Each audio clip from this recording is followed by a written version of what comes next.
What is going on, my guys? This is the Mercedes Swap Shop. We are getting back into the teardown of the 320 engine to be used to rebuild into a C32.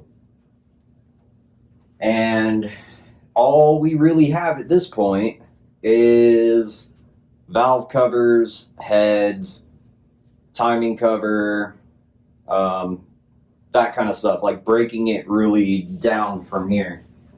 So we're going to get started with the valve covers. And let's get to it. The sequence everyone talks about, I figured out is actually easiest to find on the aftermarket sites, Rentec, stuff like that.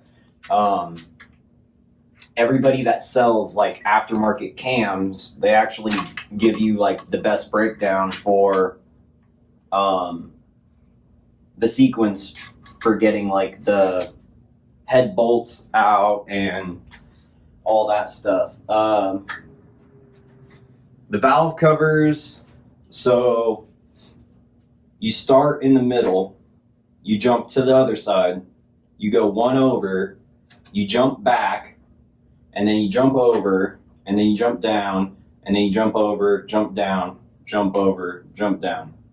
And you do the exact same thing for the heads too. That way, yeah, you get them off right. So we're gonna go ahead. None of this stuff, the valve covers aren't torqued very hard. I think it's like 7 foot-pounds, something like that. So we're gonna just go ahead and do this.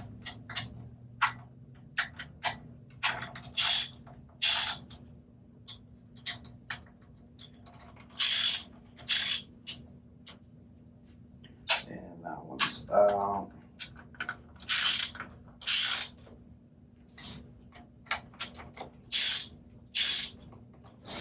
All right.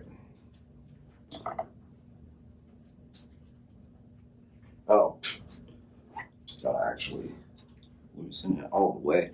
Oh yeah. So I was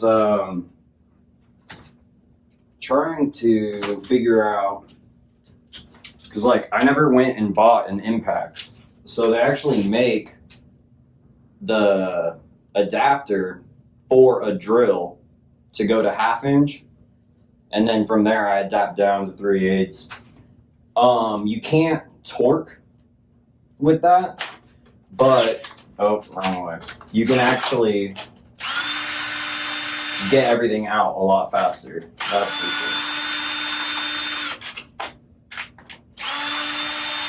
sure. Once they're loose too, you don't have to go and do a specific order.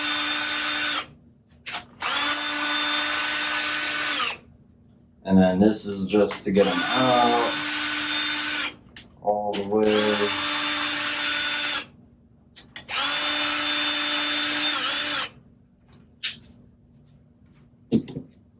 Okay.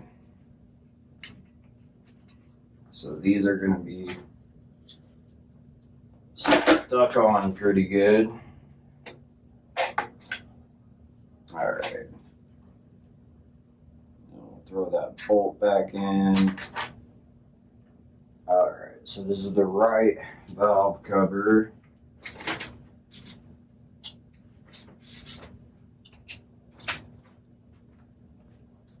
And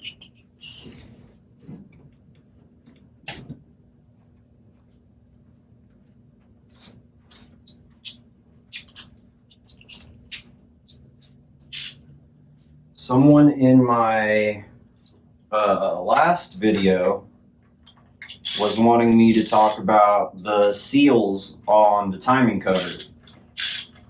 They said it's really important that people understand when they go bad that you can get coolant to mix with the oil, and I mean you're screwed at that point.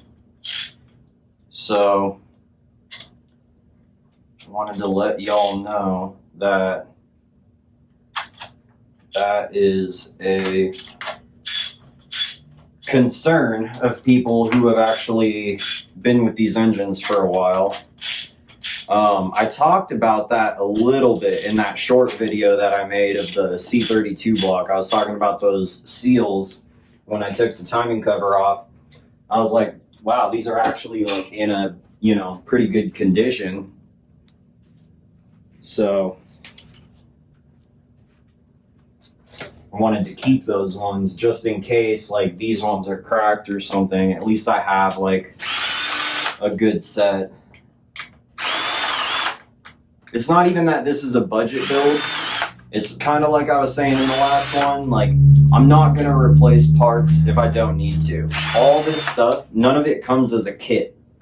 You can't just like go to a website and get a full engine rebuild like you can for a lot of motors. For these, you actually have to get the part number and then price it all out individually.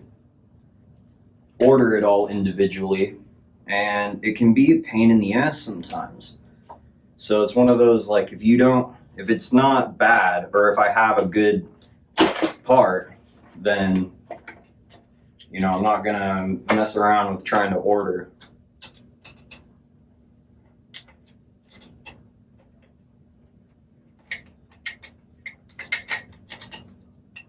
These are those valve cover gaskets I was saying, like, don't even bother.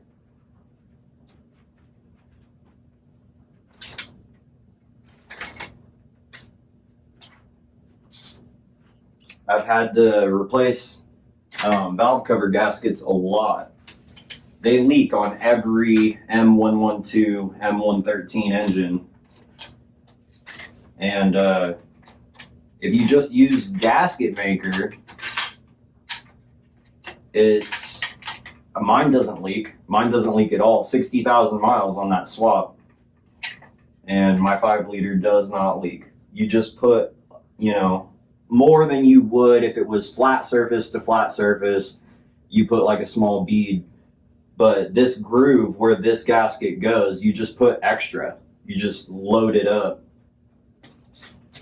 so that when you seal it, you know, it all kind of seals out. And then you don't have to worry about ordering gaskets and whatever. I mean, you go through a lot of gasket maker doing it that way, but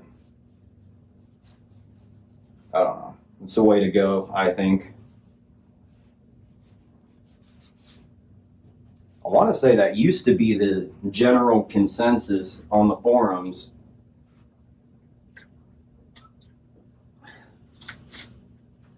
It's hard to say. I haven't been on the forums in a while, and nobody else really goes on anymore either. So now we're going to get the cam bolt.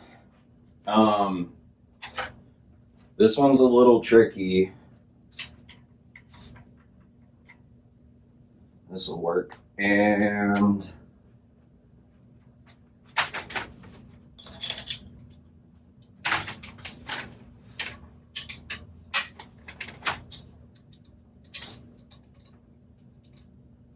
oh, yeah, that's not gonna work. That's a 1/4 inch. So let's try again with a 3/8 at least. Have a 1/2 inch, that would be the way to go.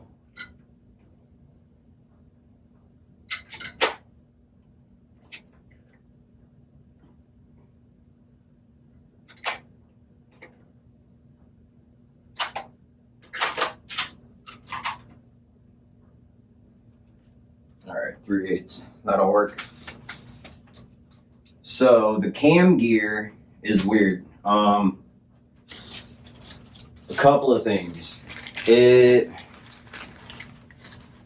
you're gonna keep I gotta compare this chain to the other chain anyway, because I already pulled the other chain out. So I'm gonna lay them, you know, side by side, see if one's longer than the other.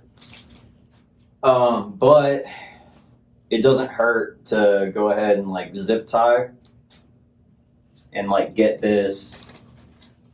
If you're not, okay, say like you have to pull the cam, you got some aftermarket cams, or you want to try like the 5.4 naturally aspirated cams in the 5-liter.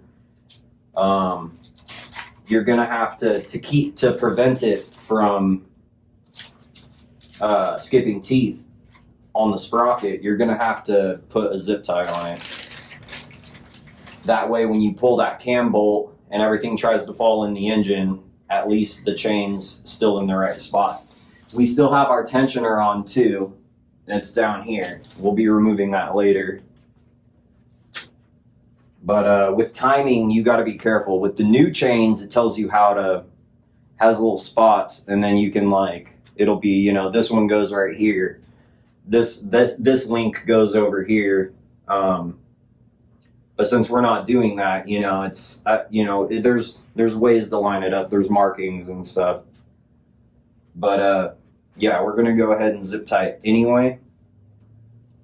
And then you got to pick a spot on the engine to zip tie the zip ties so that they don't fall. When it's in the car and you're doing this, it's a little bit easier. You can actually zip tie to something in the car that's somewhere around that area. Just, you know, you don't want it falling in the engine, which they're gonna try to do. So, you know, for this one, we'll do this. We'll put this zip tie through this hole. We'll make a loop. Oops, put it in upside down. So we'll go through this hole. We're gonna make a loop. Doesn't have to be too tight or too loose or anything. I'm running out of zip ties. Gotta go buy some more. All right, and then we're gonna go from that zip tie we just put to this zip tie. And we're gonna go, well, actually, before we do that, let's go ahead and get that loose first, just so it's not in the way. So to get the cams out, to get that sprocket off, big old giant 27 millimeter, which is gonna go close end right on that, just like that. I'm gonna put something, when I go to twist, you know, everything's gonna spin. I don't want this wrench on that mating surface for the valve cover. So I'm gonna grab a thick piece of rubber that I have laying around somewhere. I just saw it the other day. And I meant to keep it out, and I didn't. This isn't it, but this will work. This is a radiator drop spot in the engine. All right, so we're gonna wedge this under this.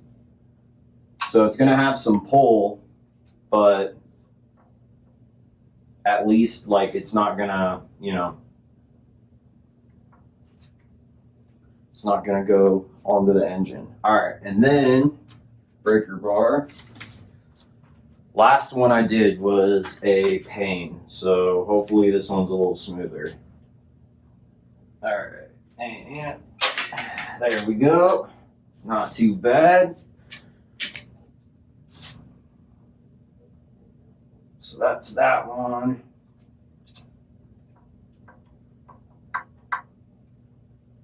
And gotta get this wrench back off. Don't need it now. Okay. So then we're gonna go to this side. I think they make an actual, Mercedes makes a tool to hold the sprocket. The last one that I did, I didn't care about the sprocket. I wasn't saving any of the valve train from the C32 because I only had the one head. So for that one, I just wedged something in there, you know, and just made it so that when the little spot right here on the gear, on the sprocket, would wedge and jam so that I could get it and torque it over.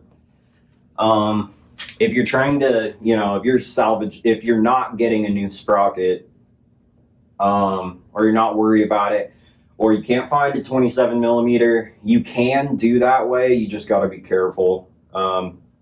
Obviously, you're not trying to break anything. That 27 millimeter was, it's like $12, so it's not too bad. All right, so let's go ahead and pop this one loose.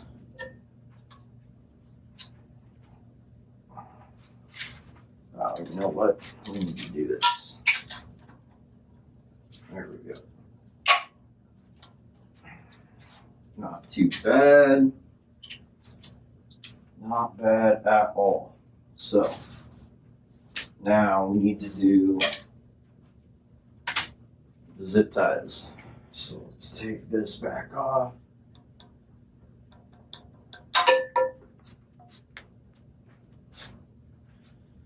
Get that radiator support out of here. Okay, so for this one, we're going to go like this. Is that the right way? No. Through there, through there.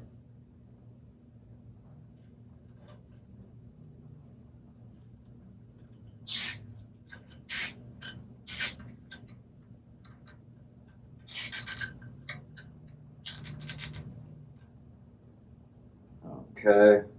Yeah, so you'd be better if you could tie it away from the engine,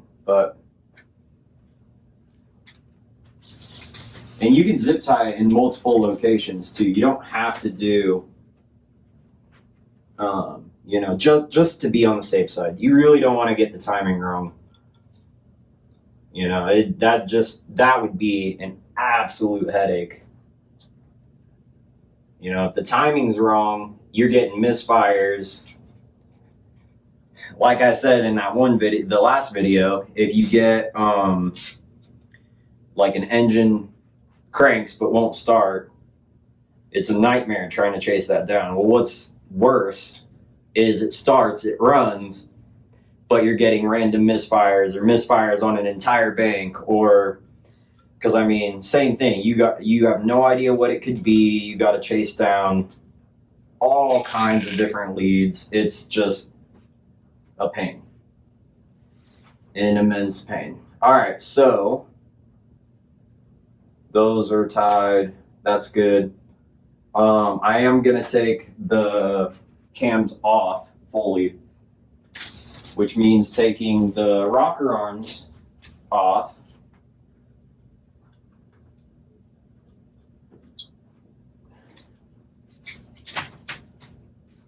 I'm trying to remember what it's like a bearing bridge or something was what people were referring to or calling it in another video that I watched.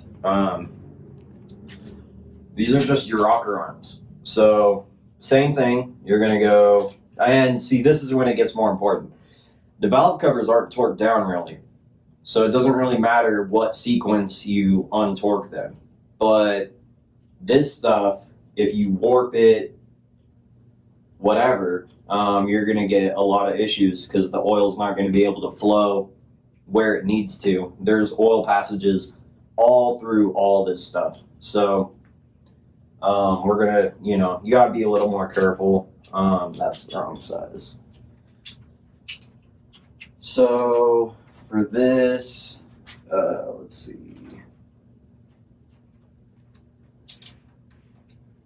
Nope, I don't like that fit.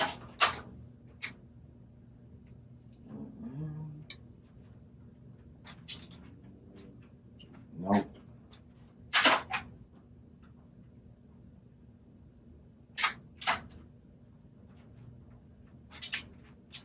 Oh, definitely not.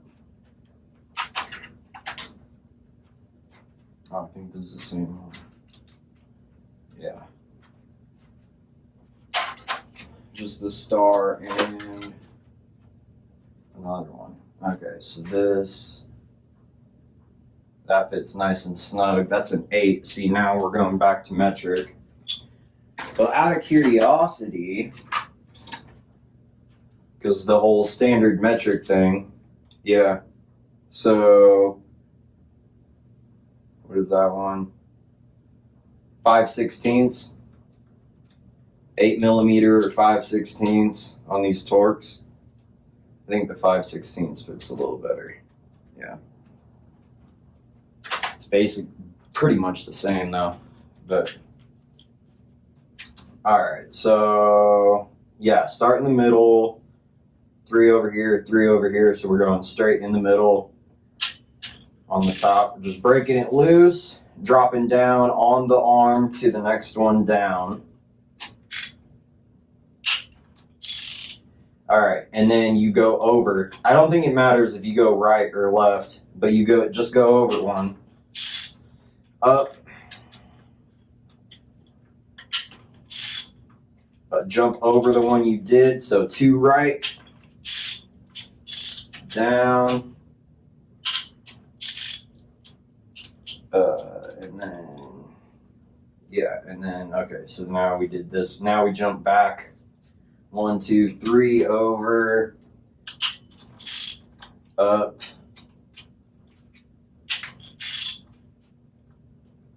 one, 2, 3, 4, down, 1, 2, 3, 4, 5, up, and then all the way over to these ones.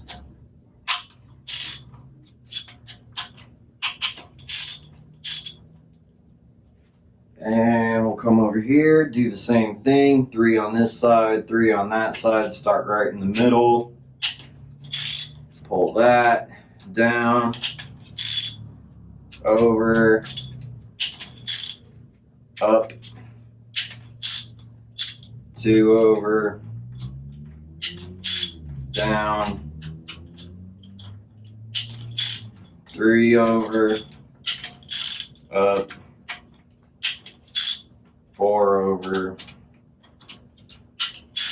down,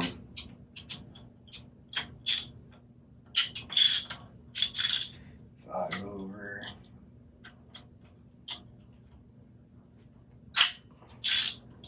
up,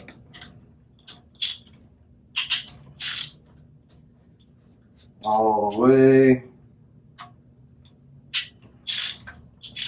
down, all the way. These ones have one more set. One more. So yeah, I mean, that's good news. You won't be able to screw it up when you go to put them back on. You know, it's identifiable which one's going to go where. I have one of these. They can like write on oil, grease, dirt, or whatever. So we're just going to go ahead and mark L and R.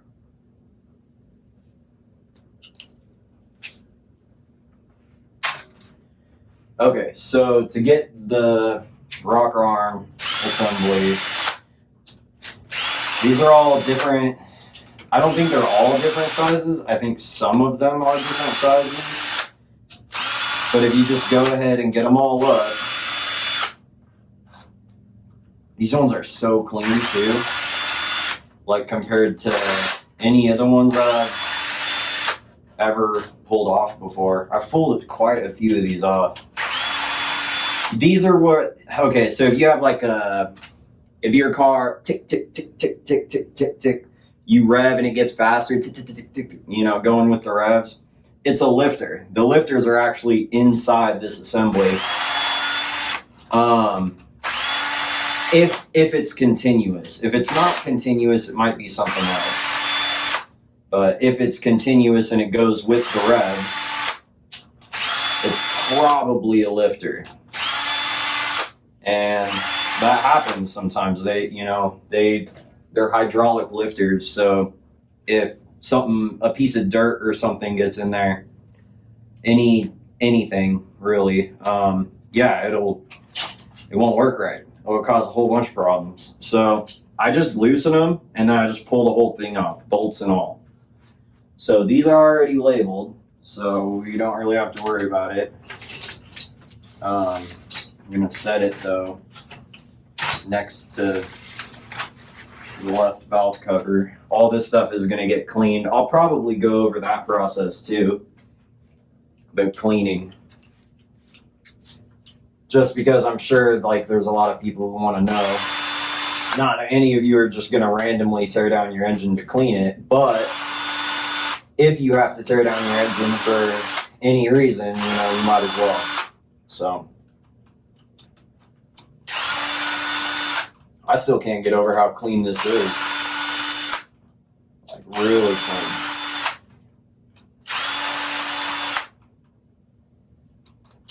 Maybe I'll be able to get a side-by-side with the C32 that has been sitting a while. Well, this one's been sitting a long time. Just like that one. Well, like half the time, but still, it's been sitting a while. I wouldn't have expected it to be this clean. All right, so same thing. You get it loose or whatever. Oh, this is like not centered. There we go. You get them all loose, and then kind of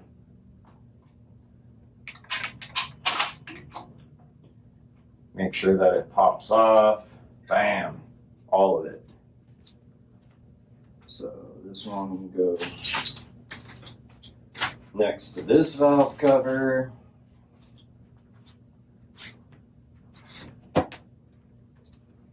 All right. So then back to the cams. We're gonna go. Did I put that bolt back? I think I did. Oh, it's right here. Oh, don't even need it. They're just finger tight. So I'm hoping. I think it's still gonna slip. And I don't think that's really gonna matter because there's timing marks on the cam sprocket. So there's timing marks and there's, yeah, we'll be fine. All right, so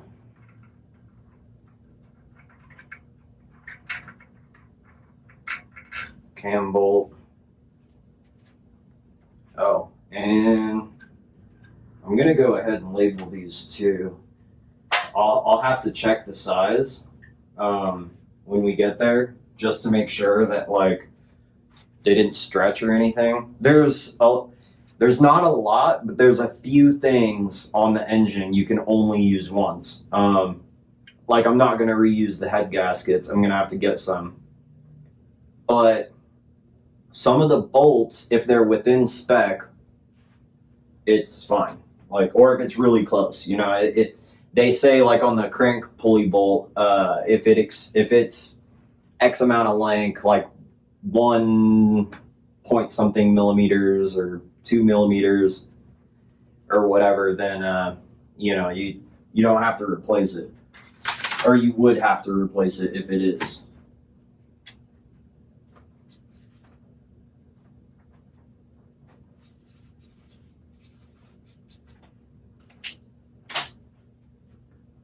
I have this paper, like industrial printer paper. I just laid it over my desk and like it was the coolest thing because everything I can just write straight on it and just put the parts right next to it.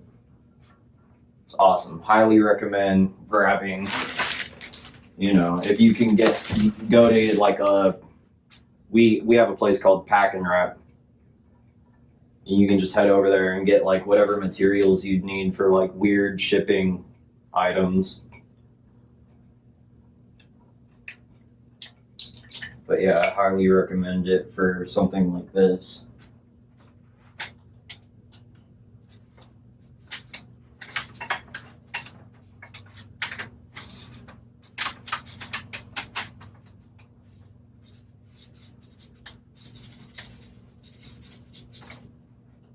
cam bolt. And that one just came right off. Okay, so the left cam, the cams are kind of like stuck in there. You know, they fit perfectly, so, you know, it might take a little force to get it out. I'm just going to lay them right over the rocker arms. So, pop this one out.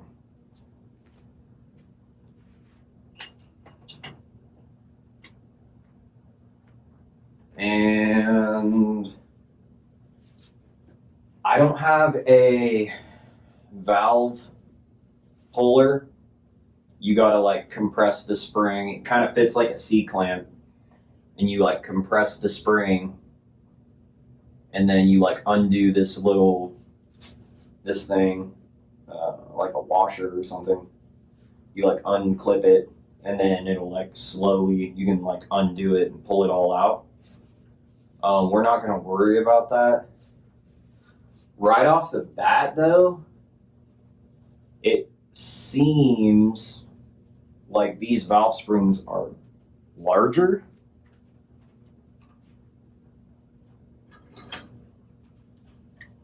Yeah, they look much larger. Hold on a minute. I'm gonna get my micrometer. We're gonna get a rough measurement of this real quick.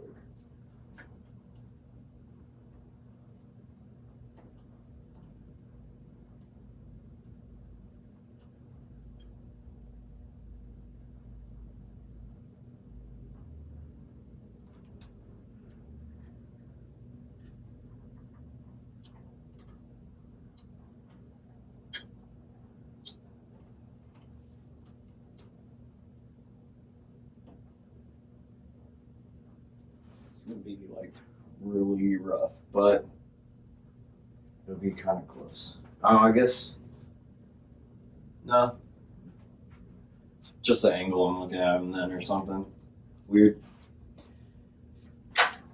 All right. Yeah, that like really threw me off for a sec. Okay, so now,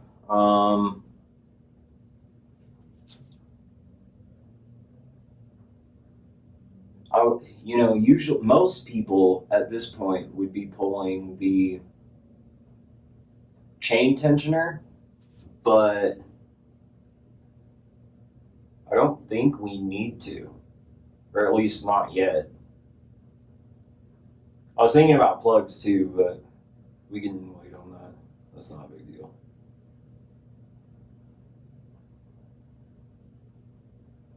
Yeah, I think we're ready to pull the heads. Pull the heads, flip it over, pull the pans, timing cover. All right, so to pull the heads, this is where you absolutely have to use a Torx. There's no way around it. Getting the right size is super important too, because you want to be able to, you have to, they're torqued on pretty good, obviously. I mean, it's like the most important part.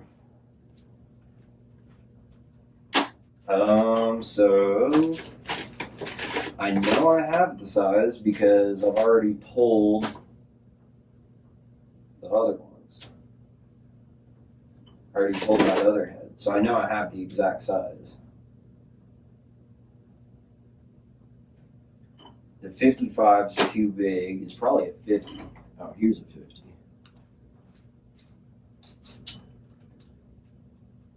That 50 isn't even sitting in there that great.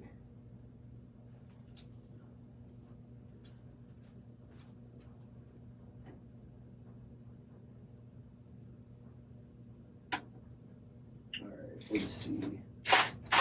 Is it hiding? Or did I end up just using the 50? close. I mean, a little more wiggle than I would want.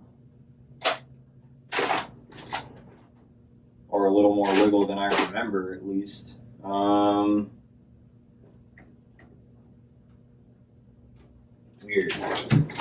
Did I throw it in the wrong drawer? That's possible. Let's see.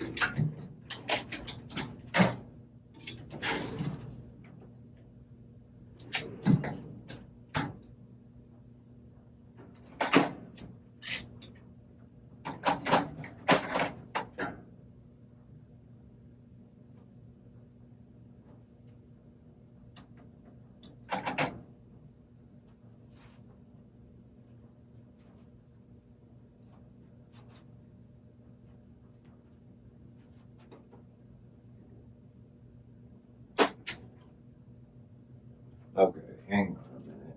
Let me check this again. Oh, it is the 55. There's just a little residue not letting it slide in all the way. I was like, it's not like me on the stuff that's torqued down really, really hard. You're not gonna catch me using like the wrong size and stuff. You know, you don't want to mess with that. You screw it up or something,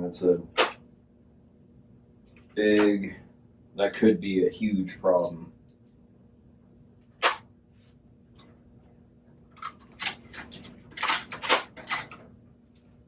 Alright, so I need to find what size this slips into.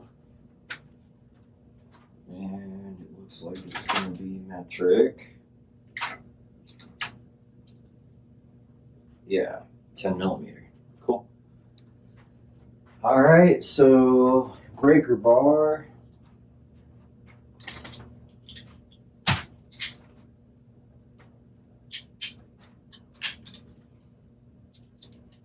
So yeah, the head bolts are T55. And same thing, like you can start from the bottom, you can start from the top. You're gonna go one side, over one, up, over two, down, yada yada. Oh, and there's like oil in these too, so it's gonna be, oh yeah, where's the 1, 2, 3, 4? Yeah, so I guess we'll start right here. There's oil in this, so you gotta just make sure that you seat all the way.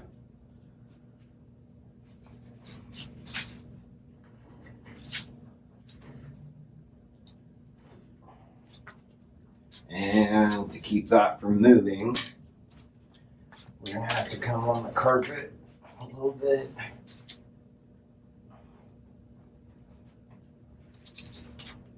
Okay.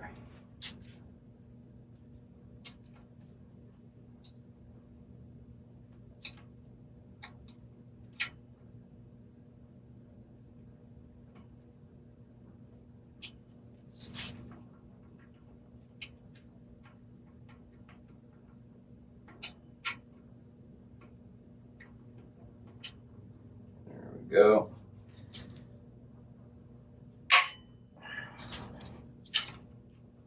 All we're doing is breaking loose.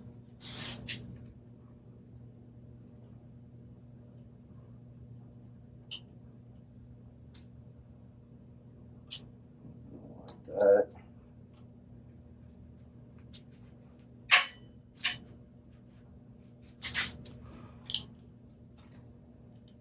Okay.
I've been noticing too on videos I've seen, not a lot of people have like carpet in their garage. Y'all are crazy.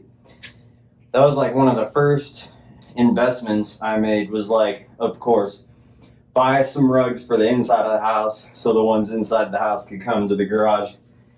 Knock two birds out with one stone, make the wife happy, and then I get some rugs for my garage. That way I'm not laying on the floor. I got some little ones too for when I have to crawl under cars if like I can't use my creeper, which is another great investment. I never buy anything serious at Harbor Freight, but stuff like creepers, I mean like little stuff that doesn't, you know, you're not using for something expensive, those aren't too bad to buy at Harbor Freight.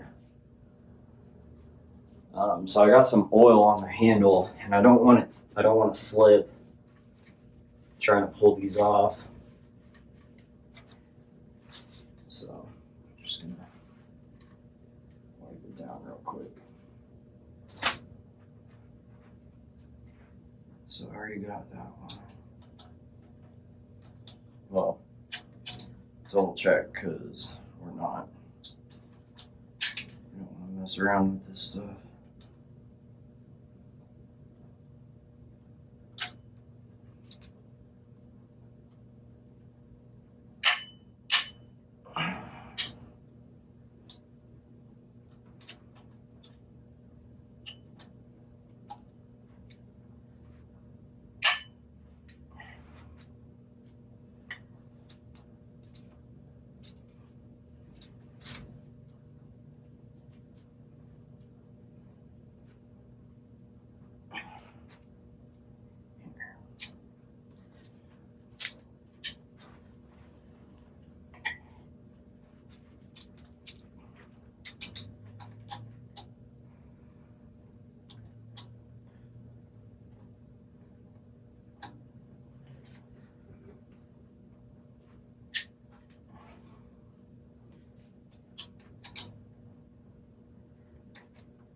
Hopefully that bearing set gets here soon.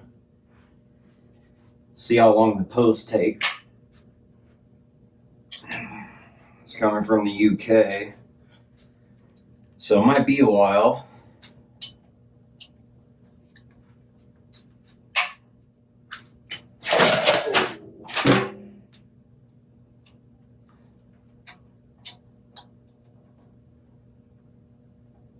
Mail's been weird lately with COVID and everything. It's like really fast when you don't expect it to be, and then extremely slow when you pay for it to be extremely fast. Super frustrating.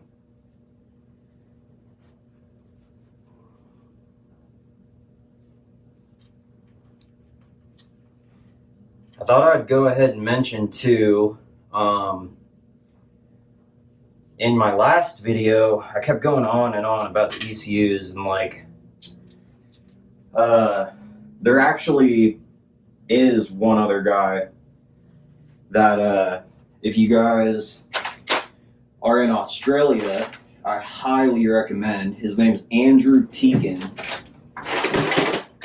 Shout out to Andrew. He is amazing. Me and him have collabed on a few things recently, and between the two of us, I mean, we've pretty much got everything nailed down. He's got the automatics down solid. I mean, there's nothing like he can't do, which a couple of things, yeah, he had to like, show me. We had to like figure out together. I wasn't really, not that I wasn't familiar, because I had done a few automatic of each kind for the M112 and the M113. Kind of gone around, and I've done a, M112, M112K, M113, M113K swap in a lot of different cars. But there were still some things that I didn't even know that I wasn't sure about. And then I guess vice versa with him with the manuals. But together, we've been trying all kinds of different stuff, figuring out a lot of interesting things. Which brings me to one of my next projects is actually going to be I think I'm going to go EIS in the Crossfire and get rid of the screen. Just get rid of it completely. One of those things like, I don't recommend anyone trying that swap obviously yet. But if once I do it, once we figure out, if it's even feasible, that might be a solution for all the guys running around with the MLs and the Crossfires and the SLKs. Mercedes calls it a DOS module. It was during the Daimler Chrysler days when part of the car had Crossfire ideas. They weren't, I don't want to even really say like it was Chrysler's product. It wasn't. It was more of their idea on like, we should do this kind of thing or whatever. However you want to, it was a strange relationship that they had, those two companies. I mean, Chrysler really didn't do a whole lot. Like people who own Benzes who don't like the Crossfires, which there's a lot of, they want to say like, oh, it's not even a Mercedes really, and like yada yada. But it's like nothing on it is really Chrysler, like there's, I don't know. It's really strange relationship they had. So anyway, the DOS module, or the Scream, as Chrysler calls it, which is a Mercedes DOS module, just Chrysler put some of their software in it, sits behind the ignition, and the Benz guys, that's for the DOS 2B key system. For the Mercedes that have the infrared, the DOS 3 Plus, they don't use that. They use just the EIS. So the EIS actually acts as the security interface between the ignition and the ECU. So if you can get the EIS, which contains the same type of data, it's not laid out the same.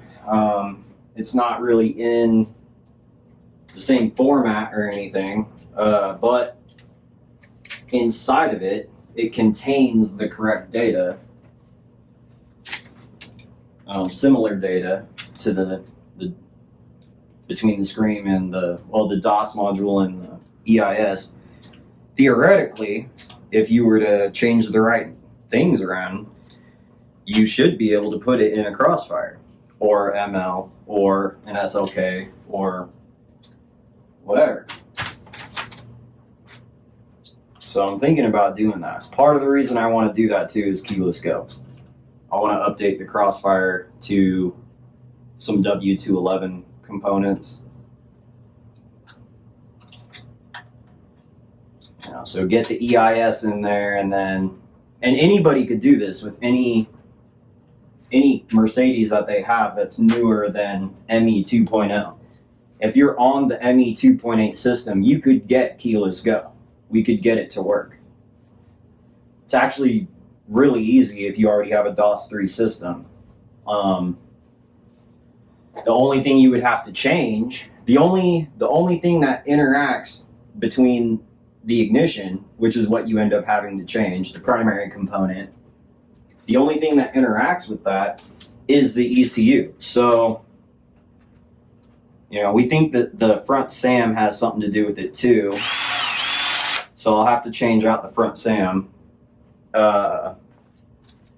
which could prove to be a headache, because, you know, who knows how that's going to go. For the guys with the SLKs and the Crossfires, you know what the SAM, you know what the basic old version of the SAM is as an RCM, the relay control module, the part that always fails. So, you know, again, knock out 2 birds with 1 stone, the scream, and get rid of the relay control module. Just get rid of them. Like, you know, we don't need them, or we might not. If everything goes as planned.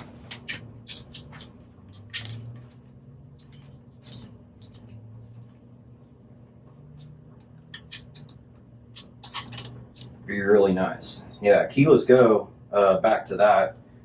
For all the guys that don't have it, it's really simple. All you need, the receiver for the key fob is in the door handles. So you gotta either swap the door handle or swap the components in the door handle. And then you need the door module or door modules. You know, I'm going on a 2-door, so I only got to do 2 of the front 2. But, you know, if you got a 4-door, you probably have to, well, you wouldn't have to do all 4. You could probably just do 2. But, yeah. It's like, you know, adapt it in DOS and you're good to go. For the older cars, it'll be a little more of a process. But I think that'd be pretty cool. Keyless go. What was the other one? There's another system that I really wanted to upgrade to. It's on the W211s that we don't have. Well, and I mean, at that point, you could start doing, if you get that front SAM in, there's a ton of stuff you could do. You could do the rain sensing wipers. You could do you'd probably do, well, that rain sensor for the wipers works for,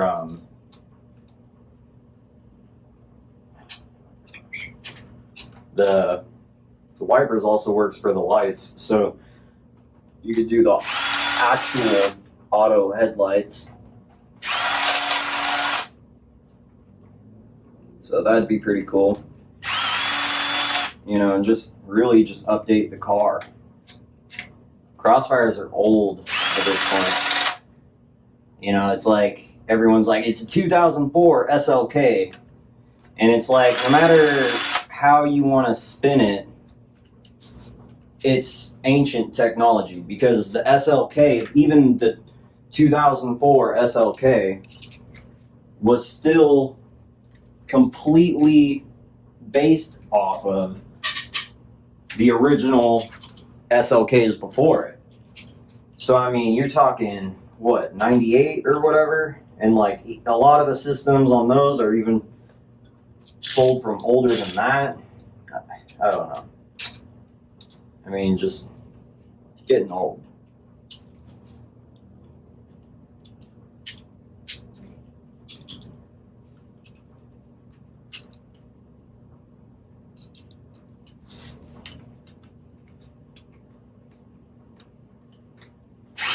You guys saw what I was talking about too. The drill has no torque to get this stuff out.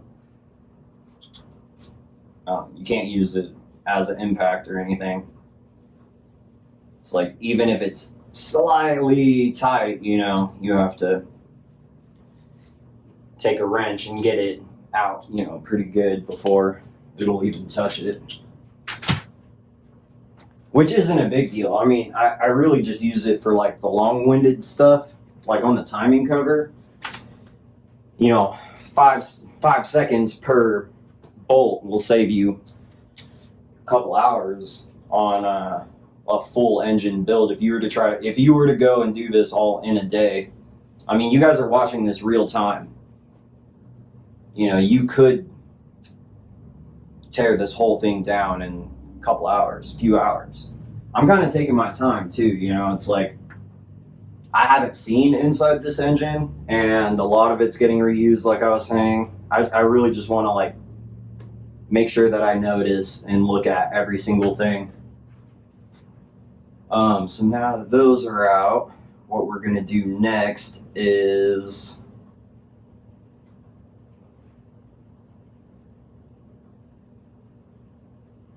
oh yeah, so for I think oh, is it because the tensioner's in, they won't fall? Alright, so this is what we're going to do. We're going to snip these real quick, because to get these last bolts out, get the heads off, this can't be in the way. So,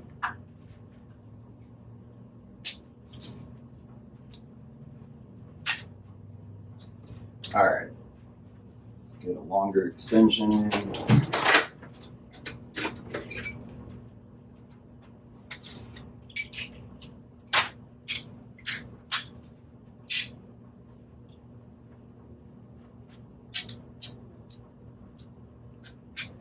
So right in front of the cam gear, there's a couple bolts, and then right outside on top.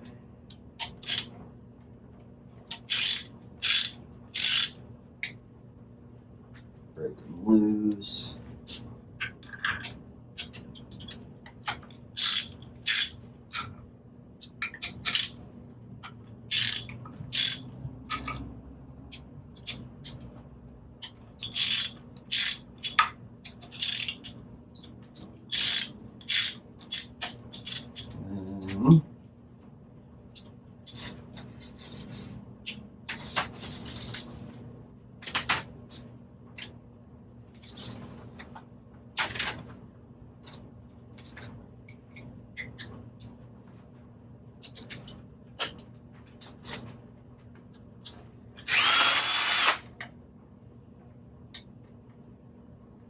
Leave all this stuff in there too. These ones though, should I take them out? Nah, I can probably leave them. It'll be alright.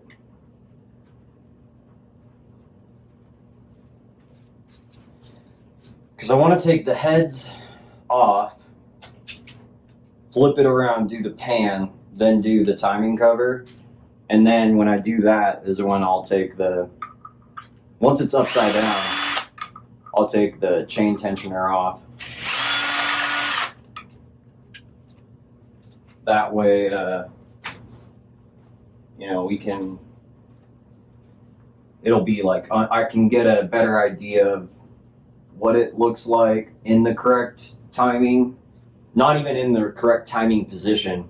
You know, I gotta go look at that later. Because it's like I remember there being marks, it has to line, like the marks on the gear have to mark or line up with somewhere on the head around there. And then that's how you get like that's how you figure it out. But what we're gonna do now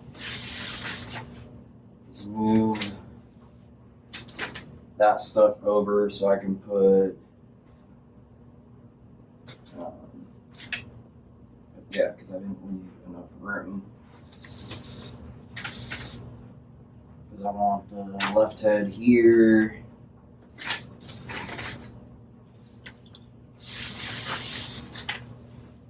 Right head here.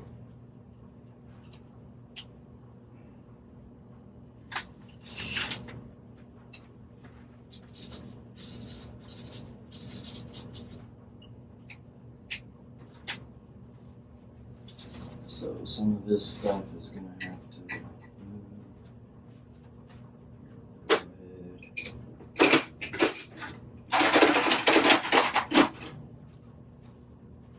trying to stay organized with the tools enough that, like, once I'm done with this, I can tell you guys what you need to tear the whole thing down. I mean, so far, I've done the whole thing with 4 different sockets. That's it. So, 2 different extensions, or 3, because one of them was a 1/2 inch, but I mean, you could use 3/8 for the whole thing.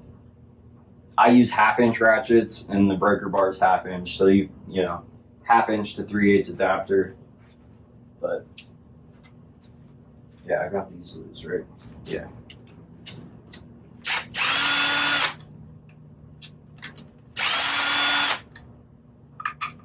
And those are okay.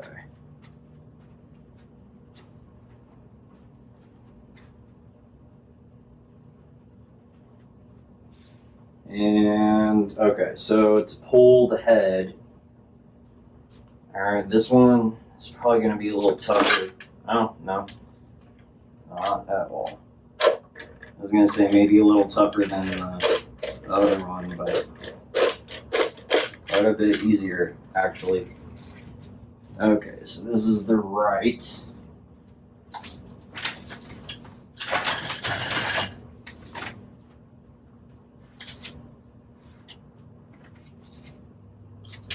I remember this motor didn't have a whole lot of mileage on it, but it's got a lot of carbon.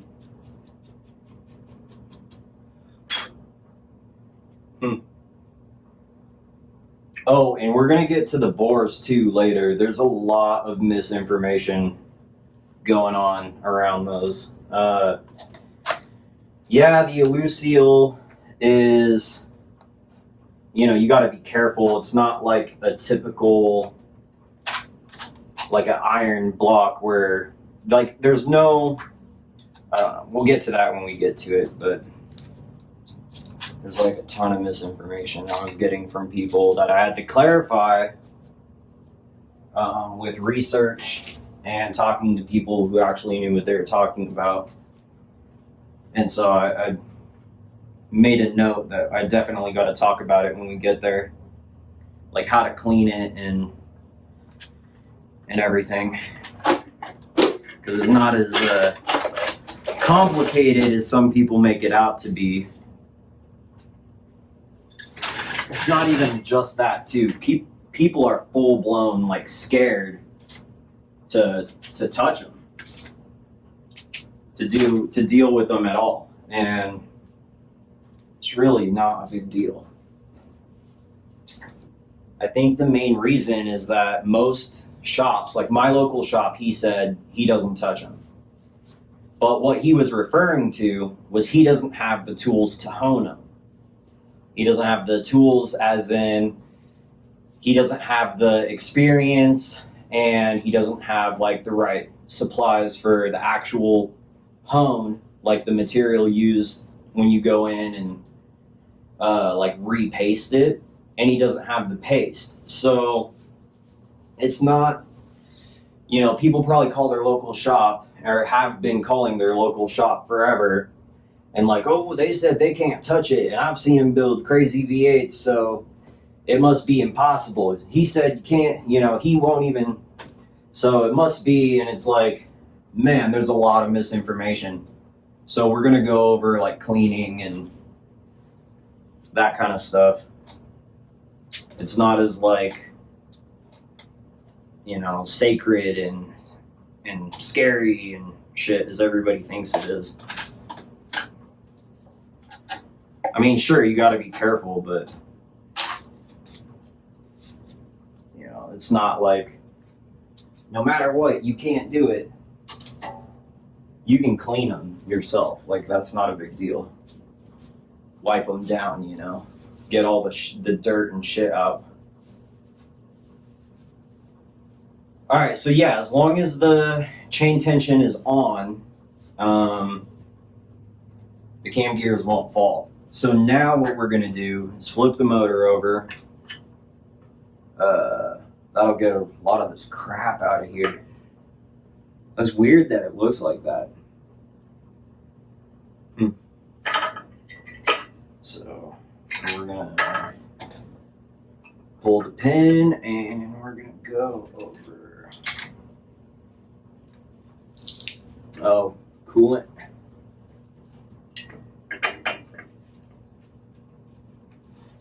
Green coolant. I use Xerox in all my Benzes. The gold.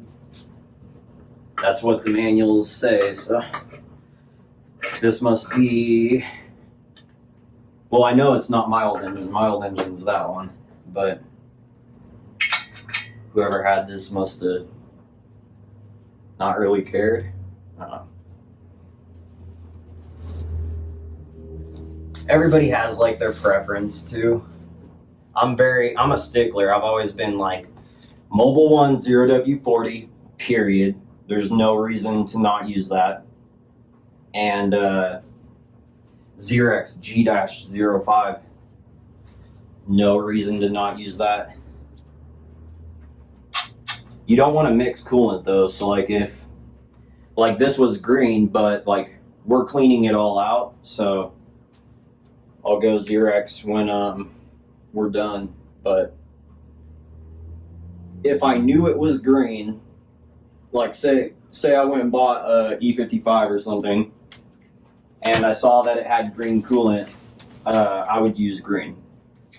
I'd try to figure out whatever brand or whatever, it was that they were using specifically so that I could put the same stuff in. I don't like mixing. I don't think you're supposed to.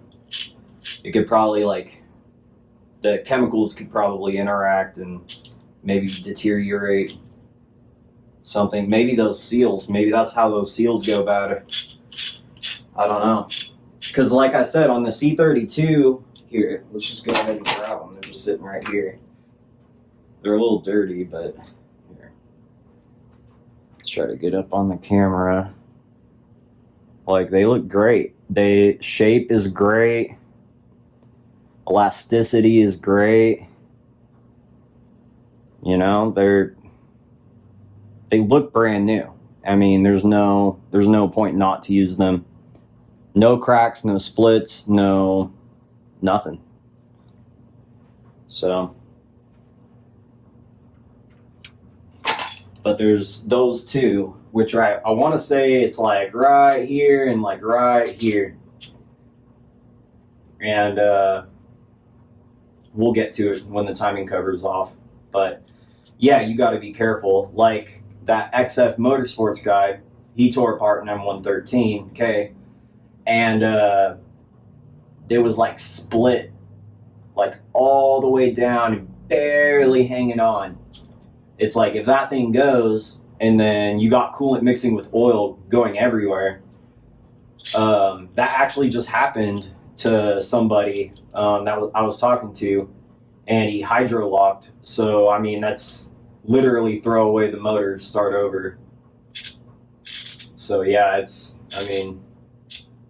crazy stuff. You got to be really careful.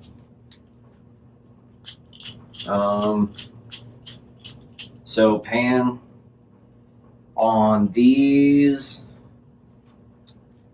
So this style pan, where you got every Mercedes in these generations, they have an upper and a lower. The upper on, actually here, I'll just go grab the other ones. All right. So I'm gonna set this here. We'll use this stool. And then if I put it right here, can you see that? Yeah, perfect. Okay, so most Benz models actually have this style, or a style's most similar to this. This is for a V8, so it's way longer, but the upper and the lower is actually built like this. So you have the upper, which everything goes through, and then you have the lower like that. The Crossfire has a much simpler design. The Crossfire, the SLKs, and I want to say, I was just talking to Jim in Pennsylvania about it. He was saying, I think it's the S55. I believe it's the S55. Actually has this same style for the 5.4 supercharged. I don't think it's that way in the other M113 W220s. I think they use the double pan, more similar to the other one. But for this one, you don't have to take that upper pan off when you take the oil pans apart, if you're doing it in the fashion that we are, which is, you know, we're trying to get to the crankcase. We're not really worried about anything in particular that's under the lower pan, which is that top piece. Everything that we're worried about is under all of it, so we're just going to pull all of it. Oh, that was another thing I was going to talk about, was when you're putting these on the engine stand,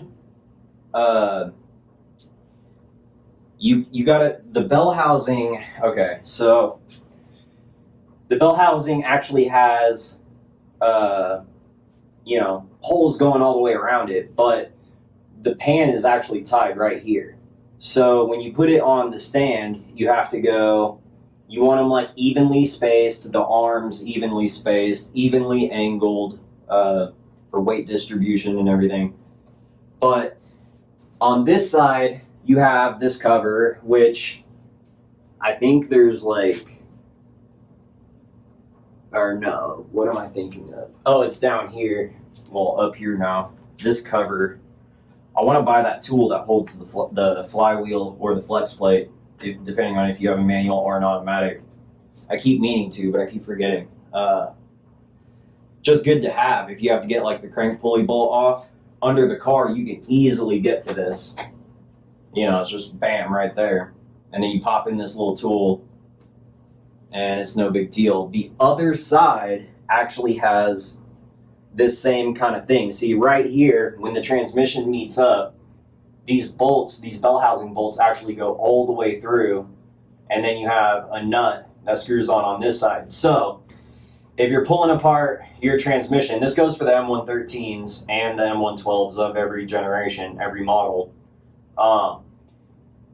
You get to the bell housing bolts, and they're long-winded, so you're going to be down there a long time trying to get, you know, the angles, and you got sometimes, depending on how complicated it is, you don't really have room, so you might be using like swivels and everything, you know, trying to get these bolts out. It's a pain in the ass, but when you're doing it, you're going to get to these ones, and I'm sure everybody did it the first time without even realizing. They're just sitting there cranking and cranking and cranking and cranking and cranking and cranking all day. Like, why won't this thing come out? Like, I know I'm on it. I know it's good. They're all 11 millimeter, all the bell housing bolts. So it's that nut on this side. On the other side, same spot, but on the other side is where the starter goes. And the starter has, you know, the two bolts actually go into the starter. So when you pull those ones, your starter could fall out. It's usually in there pretty good.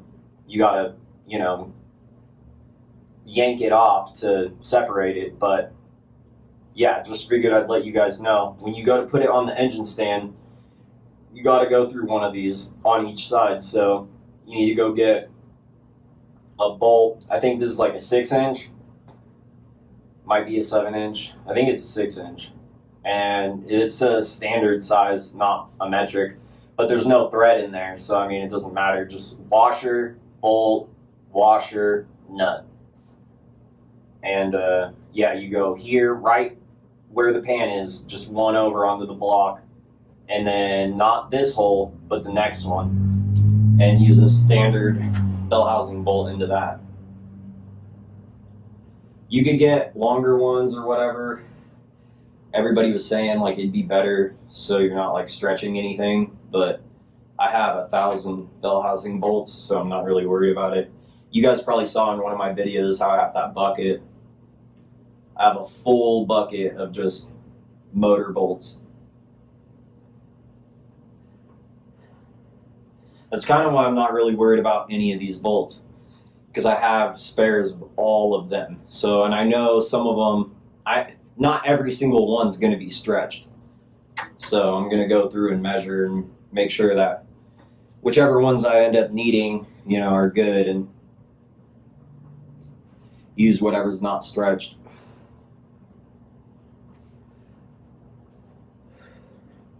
All right, so for the pan, 2 different sizes. We'll go back to what we were using for everything else.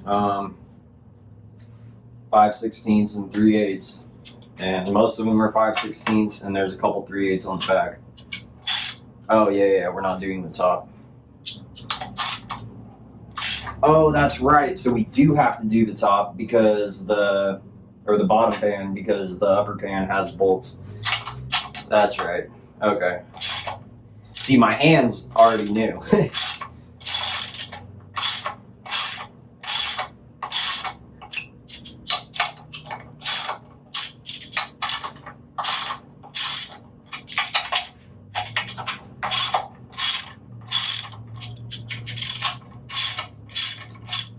So break them all loose.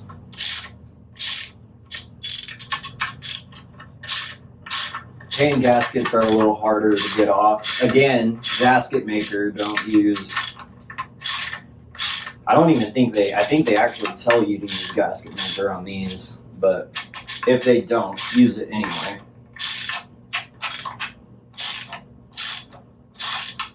I thought it was funny in that other video, I was like, yeah, you know, if you use the right stuff, and like, that's literally the model or brand, manufacturer or whatever of the stuff that I use.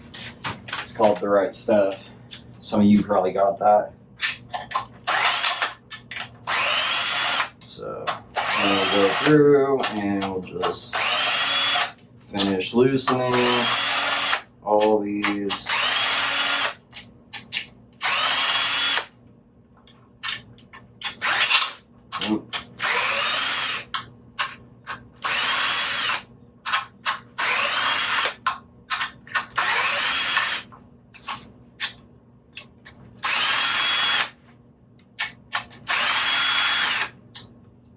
Okay.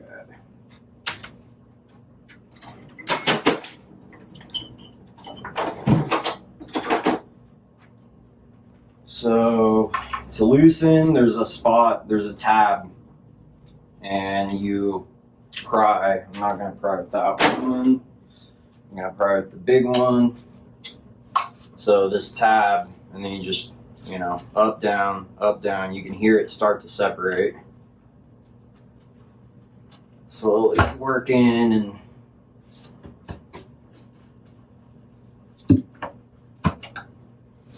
hear it starting to come apart. In the car, it's much more difficult. But yeah, you don't put it where in the mating surface. Don't put it in between. If you already did, and somehow you just now stumbling across this video after having already made that mistake, you're probably okay with gasket maker if it's not too bad, but try to get that mating surface as undamaged as possible. I mean, like, you got to be super careful. You know, that's one of the things that most people buy Benzes for, honestly, is just the fact that, like, it never leaks oil. It's, you know, you're never filling with oil. I mean, unless, like, you know, a lot of us, we've had like our cover valve cover gaskets leak and like stuff like that. But I mean, like, for the most part, you've already gone over that, and you've already gone over the pan, and you've already gone over everything. Oh, one of the bolts fell. Where'd it go? Yeah, if you've already gone over all of it and redone all of it, then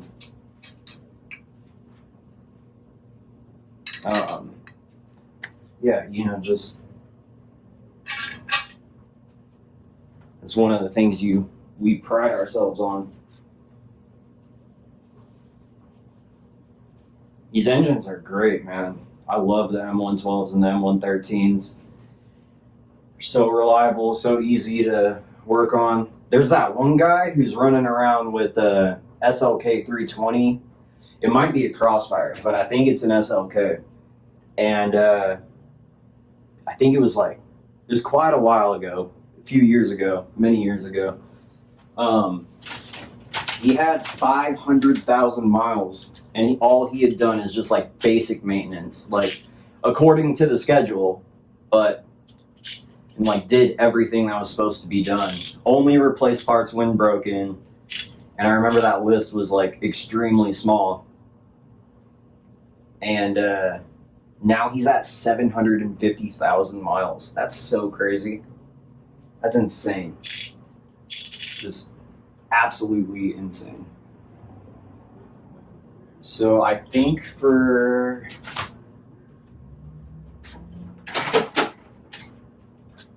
the oil level sensor, not that. Let's see. It's not this one either. No, it's not. Yeah.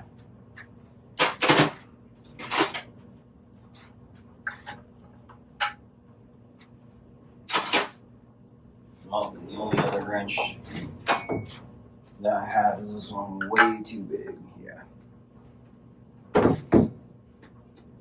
So how did I get that one off last time?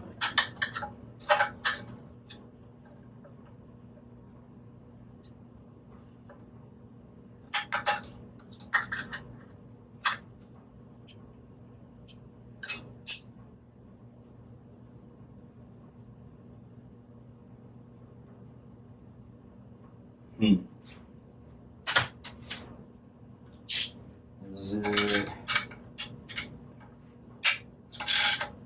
Okay, let's see. Well, actually, that'll just come with it. So, yeah, we won't worry about that. But we gotta get. No, that's on that side too, and that's not connected to anything. So, yeah, the oil level sensor, the whole system, we're just gonna pull with the pan. All right, so these ones, yeah, get the inside.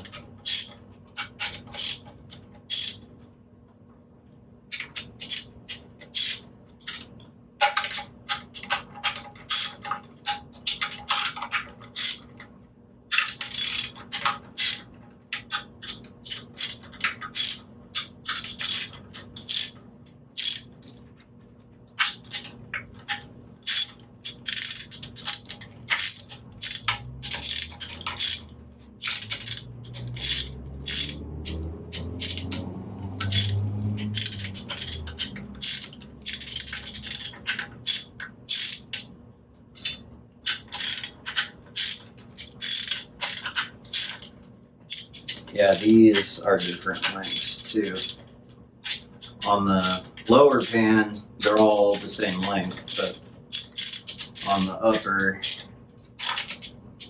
they're not all different. Again, they're just some of them are different.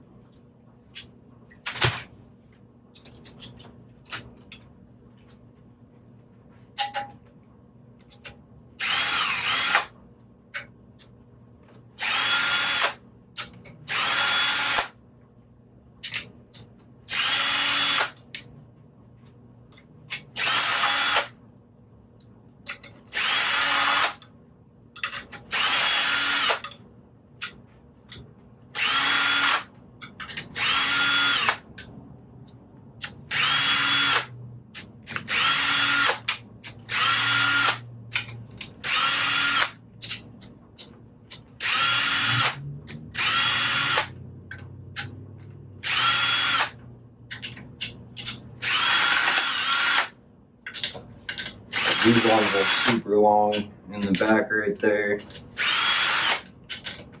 Oh, that one's not loose.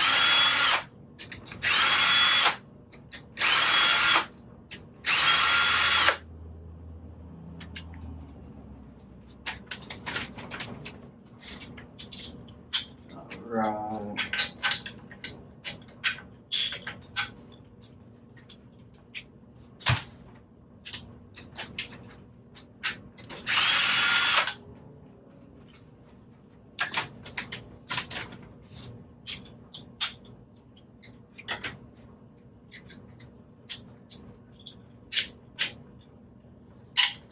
And that one. And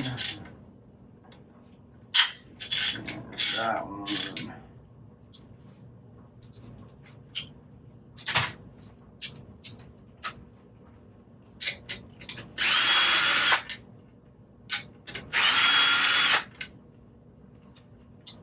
Okay.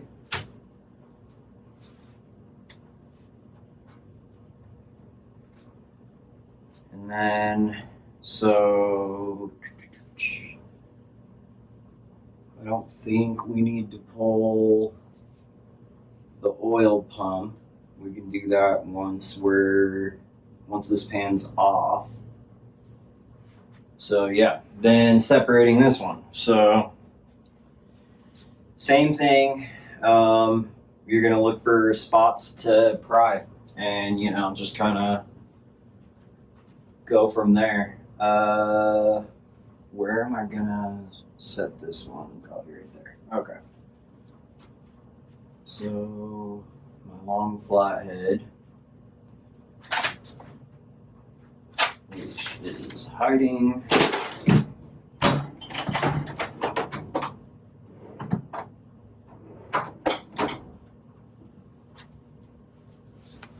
There it is. Okay, so what's the best way to pry? Looks like right here is a good spot.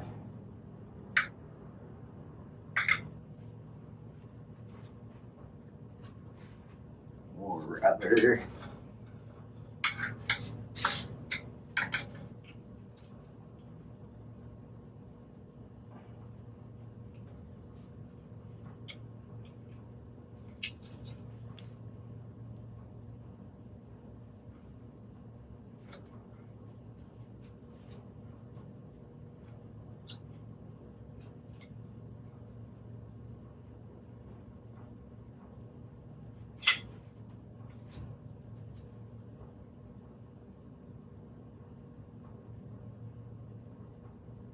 this one's got spots too where you can pry from in the middle with a small flathead.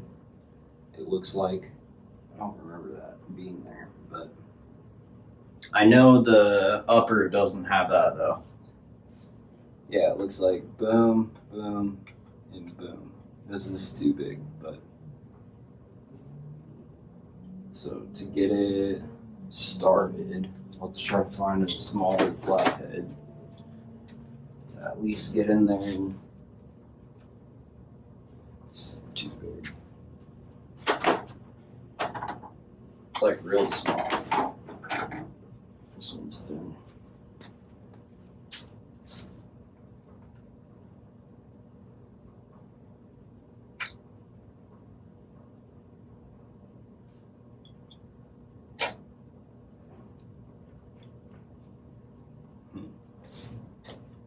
Yeah, on the other ones I just pried something like this, and eventually, there we go.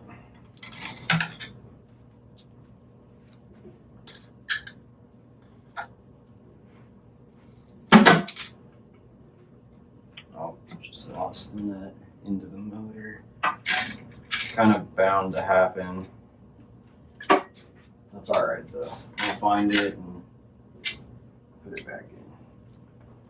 So this I'm actually gonna set right here. And then we're gonna go ahead and put this back on top.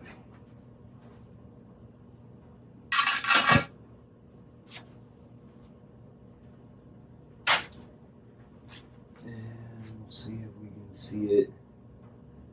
Yeah, I see it. I don't know if I have a... I don't think my magnet... Oh, maybe.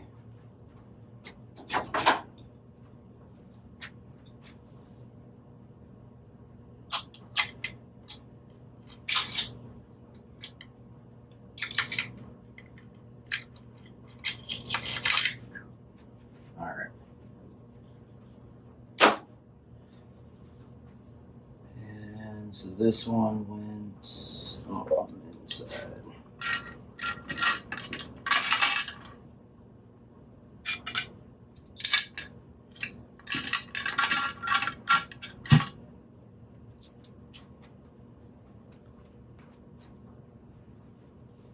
I'm still kind of hoping that I can get a shell to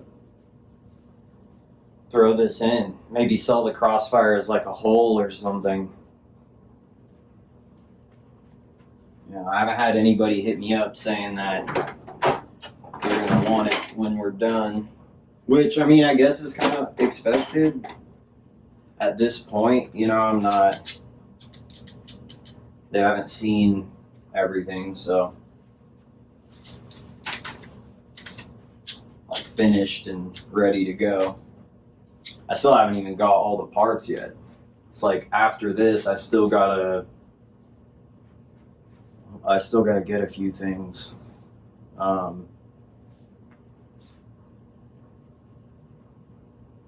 Yeah, not a whole lot, but piston, clean everything up, head gaskets, and supercharger. I already have a snout that is going to be on its way, 82 millimeter, which for the C32, I'm pretty sure they came with the 74. So that'll be nice.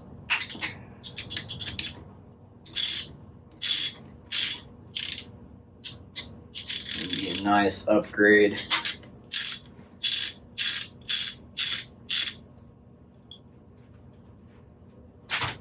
This thing's gonna be a little Billy Badass when it's done, that's for sure.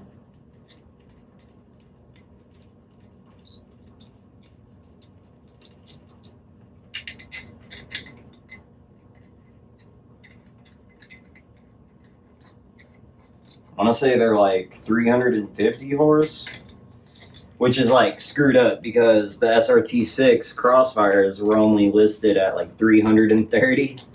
But it's the exact same ECU with the exact same mapping. Everything is the exact same. Same layout as the SLK. Same exhaust manifold. Same everything. Everything's the exact same.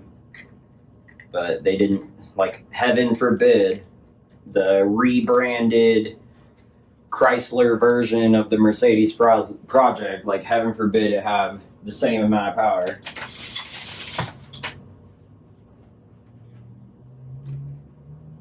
Like, or is sold that way.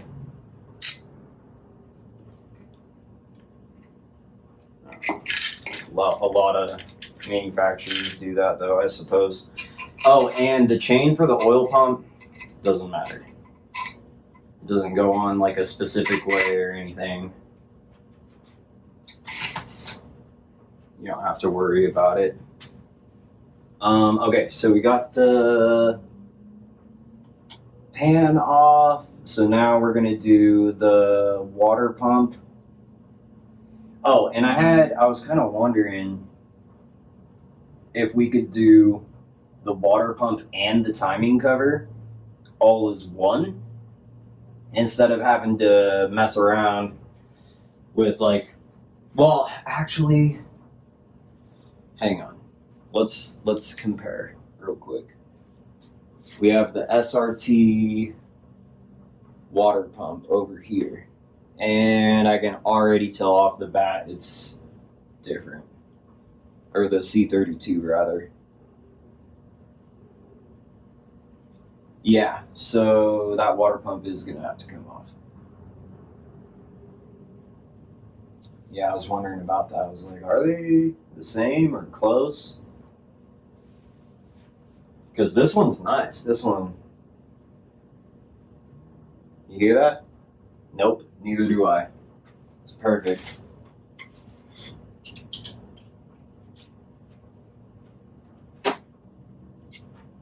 Alright, so same thing for this.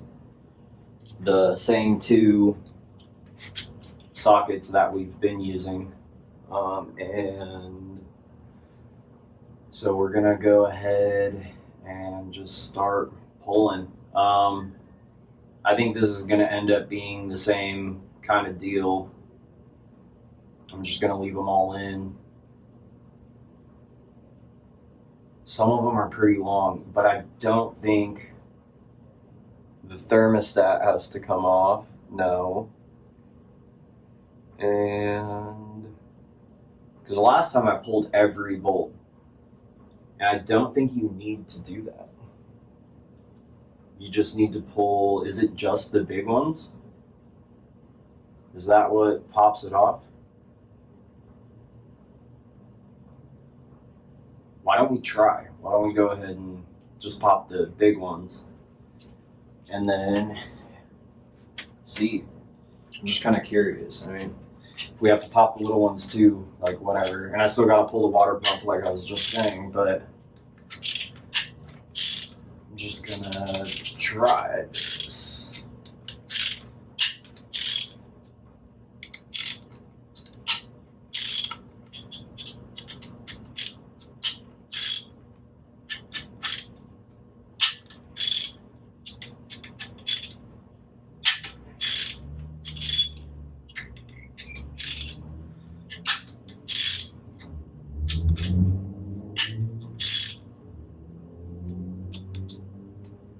Oh, and then crank pulley's in the way for that one. I was gonna wait to pull the crank pulley until it was all the way down to the block. The crank pulley doesn't really matter. You can do that whenever.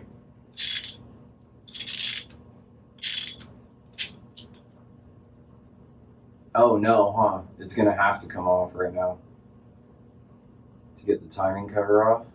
Wait, does it? Or does it just slide down?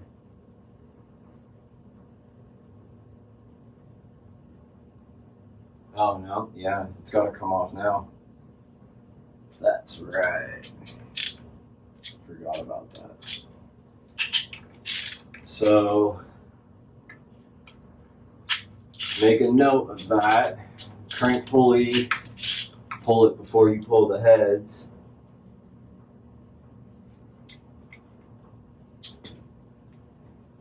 And now we got to come up with a plan to pull that off.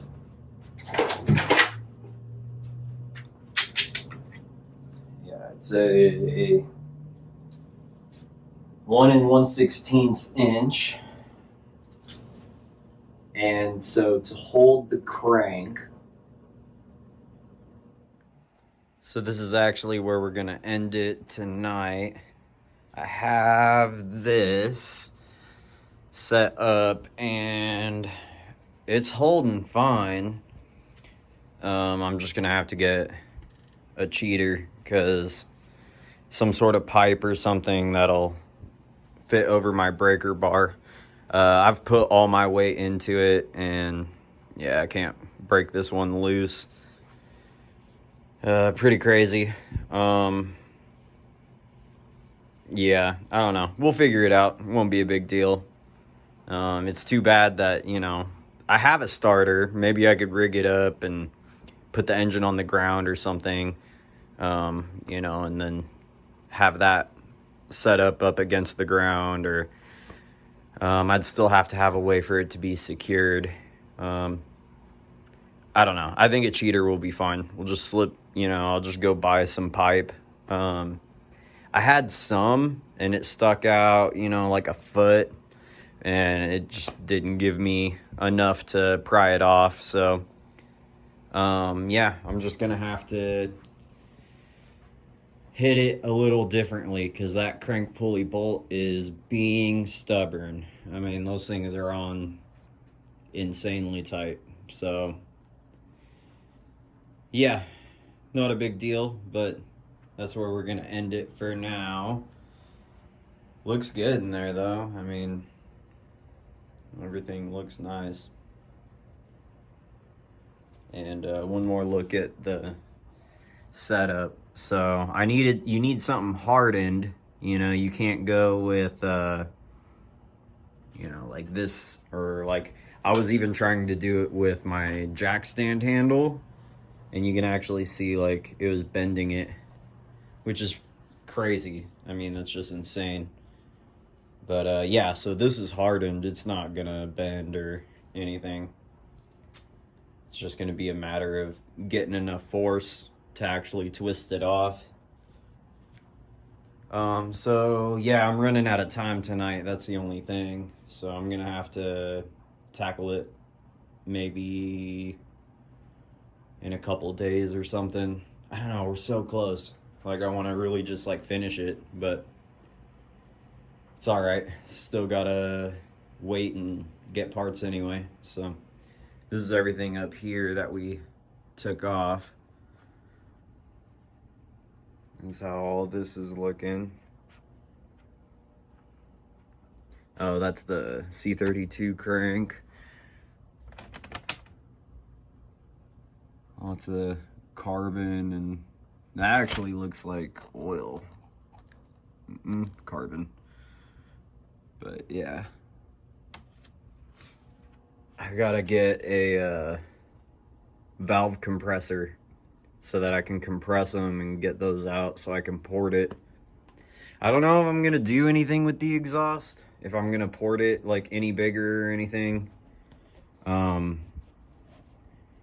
mean, that's not even the main problem that most people have. Most people, when they have the exhaust flow problems, it's actually the manifolds, because if you look at the manifold, the port on this is always smaller than the port on those, always. And it's like, I think on the M113K they're like 40 millimeter, and I think the manifolds are like 36 or something. I don't know.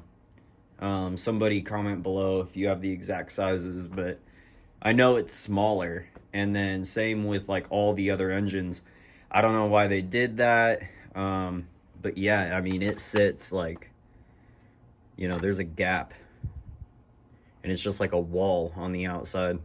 So I'm actually less worried about the exhaust ports than I am about the manifolds. The other thing that I'm worried about with the manifolds is like Needs Wings makes manifolds even for the V8 swap Crossfires. The problem is, well, I know they have them for this, for the V6s, but the problem is getting it through California smog. Because it's a log style, I might be able to persuade the state referee if we go through that. Which, if somebody puts this in an NA in California, they'll have to go through the state referee program. And I touched on that briefly in the last video. Really all it is like, you have to have the same model engine or newer, like same year engine or newer.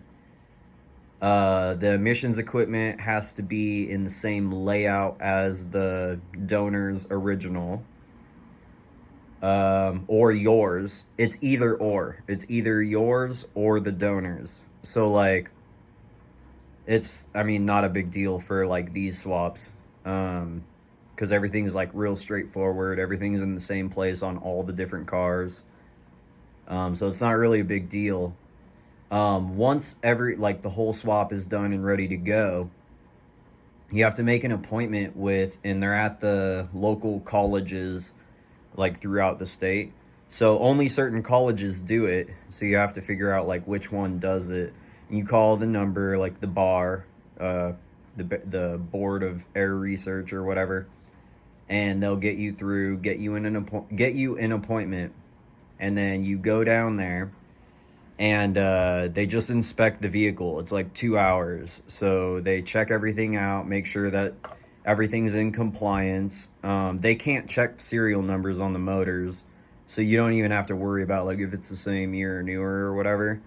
Most people like freak out about that, like, oh my god, what am I gonna do? But on mine even, I told him it was '05 because my car's an '04, but I actually think my engine's an '03. I don't know, but the way to get around it is like they made the same engines for X amount of years, you know? So like the newest being like the SRT6, the last year they made it was 2006. So if anything, like, you know, this can go into up to like, yeah, 2006 Crossfire. I don't know how you do it on the '07 and '08 NA Crossfires. There'd have to be an '07 or '08 32 AMG. I'm not sure that there is. Um, I don't know. That's a That'd be an interesting one. But yeah, for the '04s, '05s, you know, you just, oh, it came out of an '05 SRT6 Crossfire or an '06 or whatever. And that would work for any of the Benz guys too. You got like a '03 E320. You know, you just say, oh, it came out of an '03, '04, '05, '06 Crossfire or whatever, SRT6. And then bam, you're ready to go. All they care about is the year or whatever, and then passenger car to passenger car, or like light truck to, you can't do like a light duty truck to a heavy duty truck, that kind of stuff.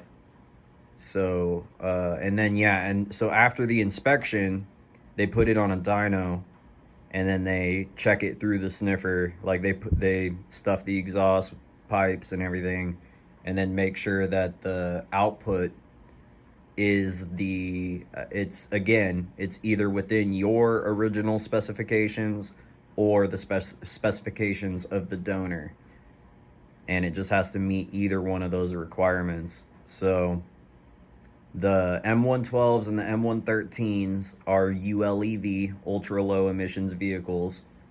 The the 32 and the 55 supercharged are both LEV, low emissions vehicles, or light emissions vehicles or whatever.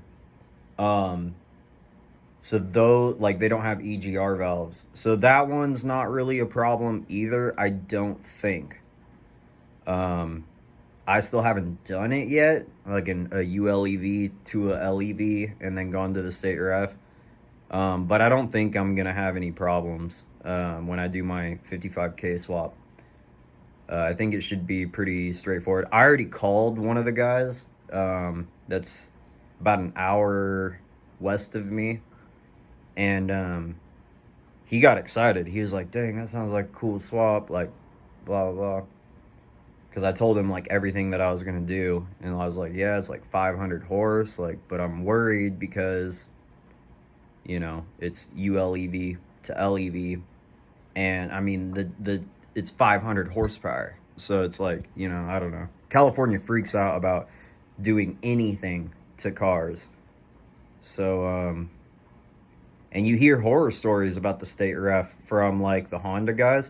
Growing up, like right before I went to the state ref, I was actually freaking out. I was like really stressing hard about my appointment because I had heard so many stories about all the Honda guys and all the, like, just all the tuners that had been like swapping all these engines and like doing all this stuff, going to the state ref and then failing. And then when you fail there, it's like you're kind of screwed. Like, you got to pay a bunch of money, and then you got to figure out what the problems are, and then you got to like go from there. I mean, it can become a huge pain in the ass, or you have to swap back, which, I mean, that's a huge pain in the ass. So, you know, I was freaking out. But when I went, 2-hour inspection, there was a couple of things his system was like off.